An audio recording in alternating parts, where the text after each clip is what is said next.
The invitation. Captain Eliza Morgan stood at the observation deck of the diplomatic vessel Odysseus, her breath catching as the sprawling crystalline structure of Nexus Prime came into view. After centuries of searching the stars, decades of establishing first contact protocols, and 5 grueling years of negotiations, humanity had finally received an invitation to join the Galactic Council. Quite the sight, isn't it? Dr. Naveen Chandra stepped beside her, his dark eyes reflecting the iridescent spires of the council headquarters.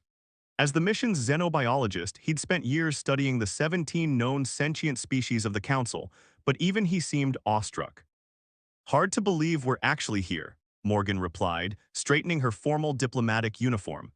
At 42, she hadn't expected to be commanding humanity's most important first contact mission, but her background in both military strategy and diplomatic relations had made her the United Earth government's first choice. The comm panel chimed.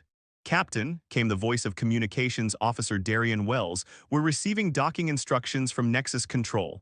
They're different from the protocols we were provided. Morgan frowned. Different how?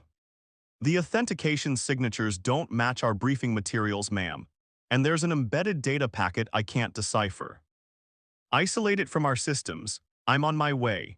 Morgan gave one last look at the approaching station before heading to the bridge.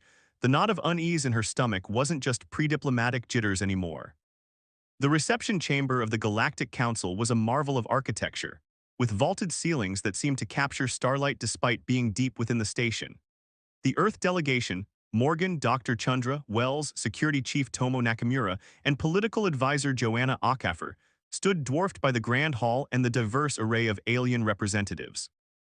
High Arbiter Vexlorin, a tall, mantis-like being with iridescent exoskeletal plates, approached with graceful movements. We welcome Earth's children to the eternal congregation of enlightened worlds, it said, voice melodic through the translation device.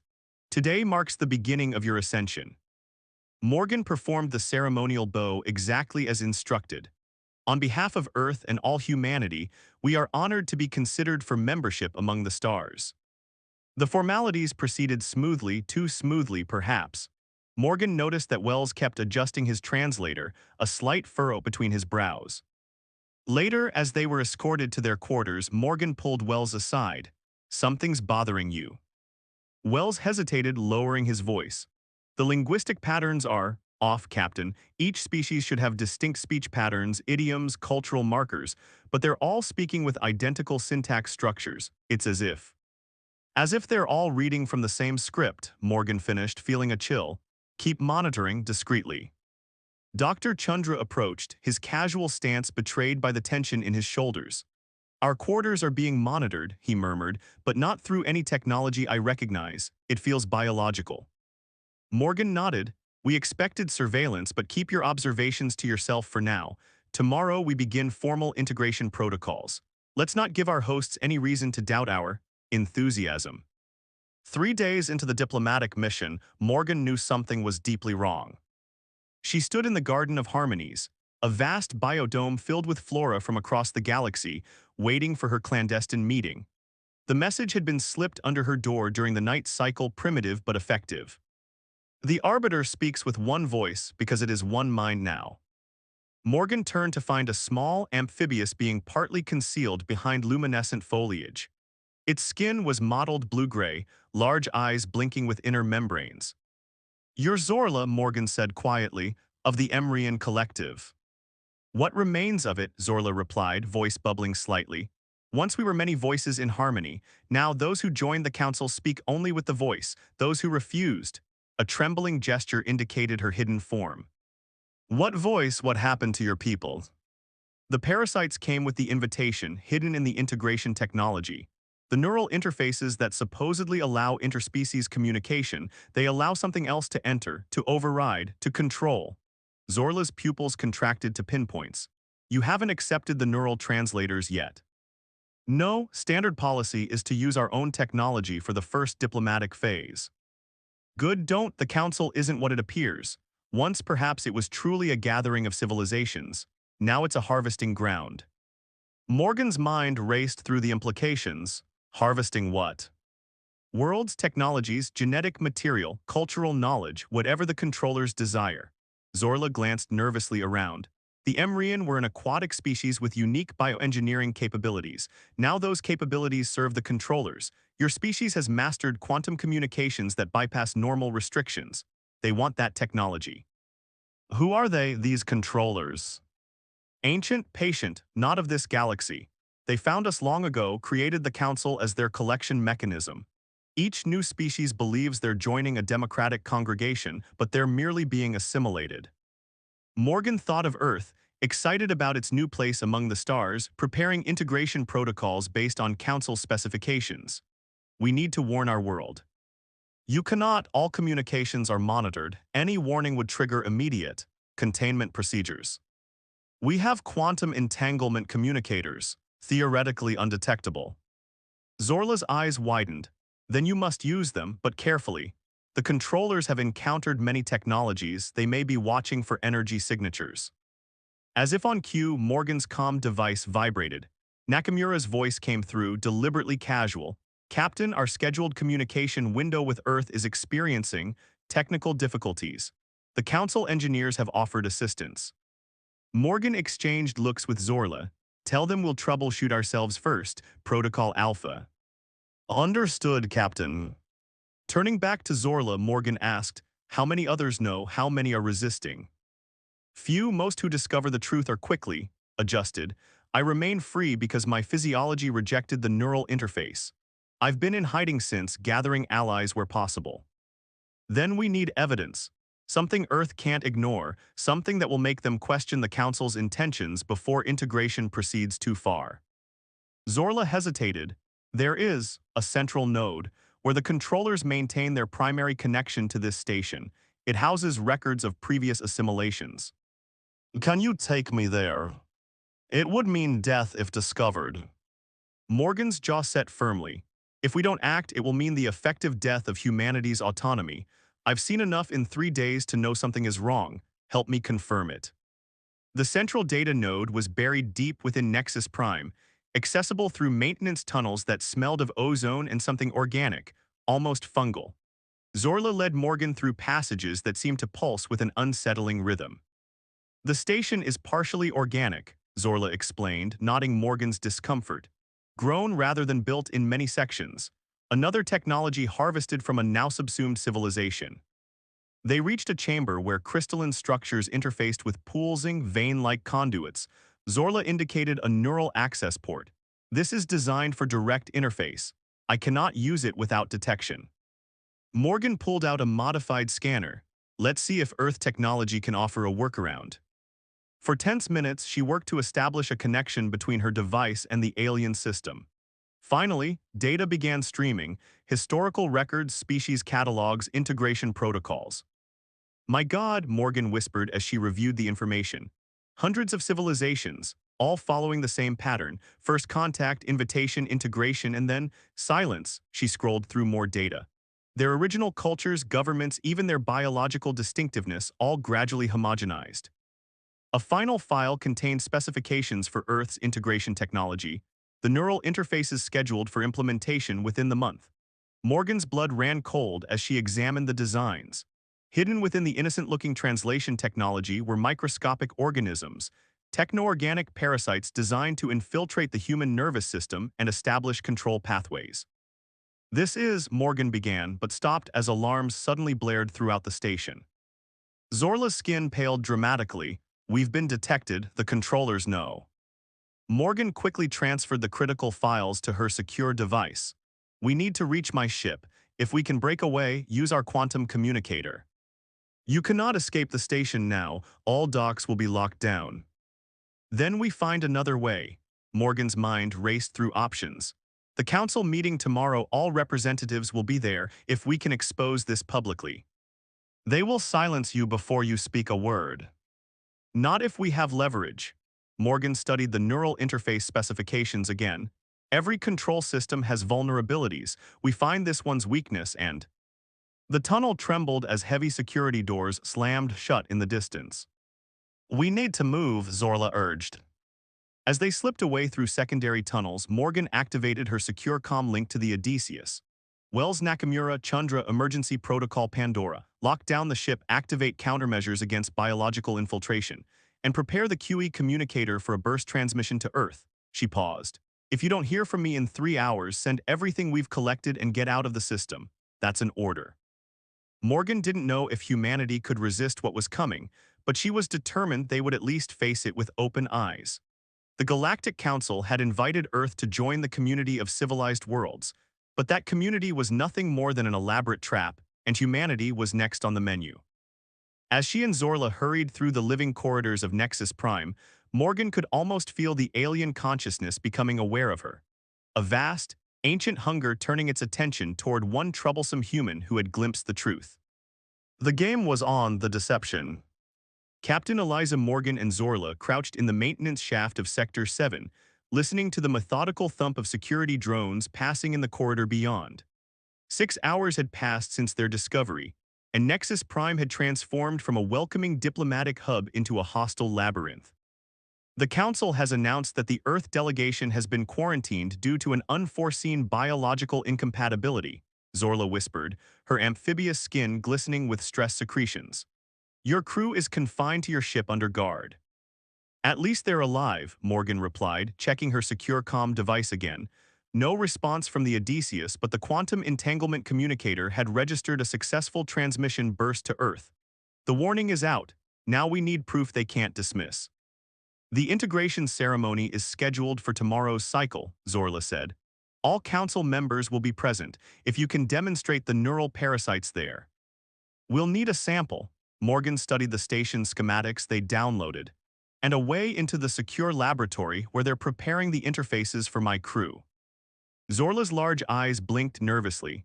There is someone who might help us. Not all species are equally susceptible to the controllers. Some retain fragments of autonomy, especially those with distributed neural systems. Like your people. Like the Voth, their brains have 3 separate lobes that can function independently. The controllers must maintain more parasites in them, creating gaps in the control network. Morgan nodded, and you know a Voth who might exploit those gaps. Technician Kavoth, he maintains the biological components of the station. I've observed him, hesitating when no one is watching, fighting his programming. It wasn't much of a plan, but it was all they had. They found Kavoth in the Environmental Systems Hub, a massive chamber where the artificial atmosphere for hundreds of different species was carefully balanced. The Voth was a tall, reptilian being with dusty green scales and 3 prominent cranial bulges. His 6-fingered hands moved with precision across a bewildering array of controls. He will be partially controlled, Zorla warned.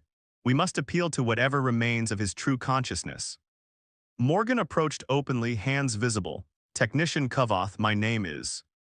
Captain Morgan of Earth, the Voth replied without turning. His voice had a dry, rustling quality. You are to be detained and prepared for integration. I know what integration really means, Morgan said steadily, and I think part of you knows too. The Voth's movement slowed, almost imperceptibly. The Council brings unity and advancement to all species. The controllers bring subjugation, Morgan countered. They steal worlds, technologies, lives, they've taken yours as well. Kavoth's head twitched, the motion unnatural and jerky. Incorrect, I serve willingly. Then why do you fight the neural commands? I can see the struggle in your movements. For a long moment the Voth remained frozen, hands suspended above the controls. Then, with visible effort, he turned to face them. His eyes were clouded, but a spark of awareness remained. 3 minds, he rasped. Not fully conquered, I feel them crawling inside each lobe, but my ancestral brain stem remains, partially my own. We need your help, Morgan pressed. Access to the integration laboratory, a sample of the parasites intended for humans. Kavoth's breathing quickened. Impossible, the security. You maintain the environmental systems, Zorla interjected, including in the laboratory sectors. A long internal struggle played out across the Voth's features. Finally, he gave a sharp nod. Maintenance access. Through tertiary systems, I can create a localized atmospheric anomaly, draw attention away. And the parasites. Storage Unit 7 Alpha, interface suspension medium, but they will know if I access it. Morgan's mind raced. What if the environmental anomaly affected the storage unit, necessitated an emergency inspection? A flicker of something, almost admiration, crossed Kavoth's features. Yes, I could. Explain that protocol required direct verification. How long before they realize you've helped us? The Voth's inner eyelids flicked rapidly. Minutes, perhaps less, the colony mind will sense rebellion. Morgan nodded grimly, then we work fast. The plan unfolded with desperate precision. Kavoth triggered atmospheric fluctuations that sent Council security teams scrambling, creating a window for Morgan and Zorla to access the laboratory through maintenance tunnels. Using Kavoth's override codes, they entered the storage unit where the neural interfaces for humanity waited. Under a microscope, the true nature of the translation technology became horrifyingly clear. What appeared to be elegant neural connectors were actually delivery systems for microscopic organisms, part mechanical, part biological, designed to infiltrate the human nervous system and establish control pathways to the brain. These aren't just parasites, Morgan whispered as she examined the squirming organisms. They're conduits, extensions of something larger. The controllers, Zorla confirmed, they exist partially outside normal space. These are their anchors in our reality. Morgan quickly collected samples and comprehensive scans. The council representatives, they all have these inside them. Yes, though adapted to each species' physiology. Then they're victims too, Morgan's jaw tightened, hostages in their own bodies. The alarm klaxons suddenly shifted tone, becoming more urgent. They've discovered Kavoth's deception, Zorla said, skin paling. We have minutes at most. Morgan finished securing the evidence. We need to reach the council chamber, the integration ceremony. Impossible now, all access will be locked down. A new voice crackled over Morgan's comm. Captain, this is Wells, do you read? Hope surged. Wells' status report. We've managed to partially override the dock controls using the quantum entanglement properties of our communicator. The Council's technology doesn't account for our method of information transfer. Dr. Chandra says we can create a temporary disruption in their systems, enough to launch. Negative, Morgan replied. We're not leaving. Listen carefully, the neural interfaces are confirmed as parasitic control mechanisms. I'm sending you the data now. But there's more at stake than just warning Earth every species in the Council is enslaved. We need to break their control. A moment of silence, then understood, Captain, what's the plan? Morgan looked at Zorla. These parasites, they must have vulnerabilities, frequencies, energy patterns, something that disrupts them. Zorla considered. They require precise biochemical conditions. The controllers are sensitive to certain energy harmonics. It's why some areas of the station are restricted even to council members. Wells's voice came through again. Captain, Dr. Chandra has been analyzing the station's power grid since we arrived. There are strange fluctuations in the quantum range, centered on the council chamber itself. If these parasites are quantum entangled with the controllers, then disrupting that entanglement might free the hosts, Morgan finished. Or at least weaken the connection enough for them to fight back. We can reconfigure our ship's QE drive to emit a targeted pulse, Wells suggested. But we'd need to be close to the chamber, and we'd need precise targeting data. Morgan made her decision. Here's what we're going to do. Security Director Zholkurin, a massive insectoid being with gleaming black carapace, stalked the corridors of Nexus Prime with single-minded purpose. The human captain had proven unexpectedly troublesome, but the hunt was reaching its conclusion. Security teams report no sign of the fugitives in sectors 3 through 9, his subordinate chittered.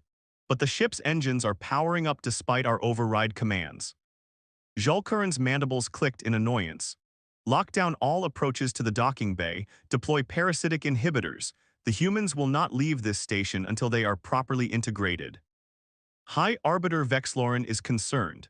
The integration ceremony begins in 1 hour, and the council representatives from 17 systems are already gathering.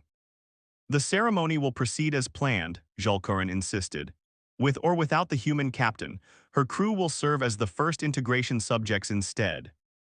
The security director turned a corner and found himself face to face with Captain Morgan.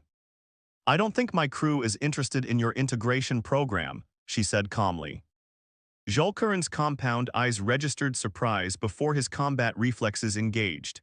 But as he lunged forward, his movements suddenly became erratic, joints locking and unlocking unpredictably. What interference? He managed to rasp before collapsing to the deck plates. Behind him, Zorla emerged from hiding, holding a device emitting a soft, pulsing glow. The disruption field works, but only at close range and only temporarily. Morgan nodded. It's enough. Take his security credentials. We're going to the council chamber.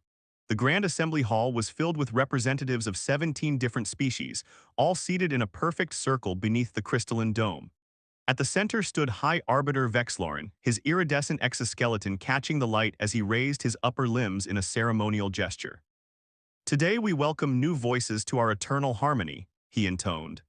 The addition of humanity will strengthen the council and bring us closer to the perfection our benefactors envision.